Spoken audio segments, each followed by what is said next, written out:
शिक्षकाकडून तिसरीच्या 5 मुलींचा विनयभंग. संगमनेर तालुक्यातील प्रकार. बदलापूर शाळेतील अल्पवयीन मुलीवर अत्याचार प्रकरण. पुण्यात 6 वर्षाच्या शाळकरी मुलीच्या घटनेनंतर आता अहमदनगर जिल्ह्यातील संगमनेर तालुक्यात खराडी जिल्हा परिषद शाळेत धक्कादायक प्रकार समोर आला.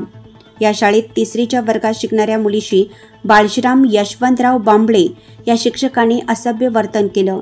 दुपारी सुट्टीत एक मुलगी रडत घरी गेली. तिने घडलेला प्रकार पालकांना सांगितला. त्यानंतर हा प्रकार समोर आला. दरम्यान या प्रकरणी पीडित अल्पवयीन मुलीच्या आईने शहर पोलीस ठाण्यात फिर्याद दिली. त्यावरून पोलिसांनी शाळेतील शिक्षकाविरुद्ध बालकांचे लैंगिक अत्याचार कलमाप्रमाणे गुन्हा दाखल करण्यात आला. पुढील तपास पोलीस निरीक्षक रवींद्र देशमुख करत आहेत. 4 ते 5 मुलींबरोबरही असभ्य वर्तन. या प्रकरणात इतर 4 ते 5 मुलींबरोबरही बाळशीराम बांबळे या शिक्षकाने असभ्य वर्तन केलं होतं. मुख्याध्यापकाने त्या सर्व मुलींना बोलावून चौकशी केली. त्यांनी त्या शिक्षकाच्या कारनाम्याचा पाडाच वाचला. त्यानंतर पालकांनी पोलीस ठाण्यात गुन्हा दाखल केलाय. वर्ग शिक्षक बाळशीराम यशवंतराव बांबळे हे शाळेत नव्याने रुजू झाले. ते शाळेत आल्यापासून असे प्रकार करत आहेत.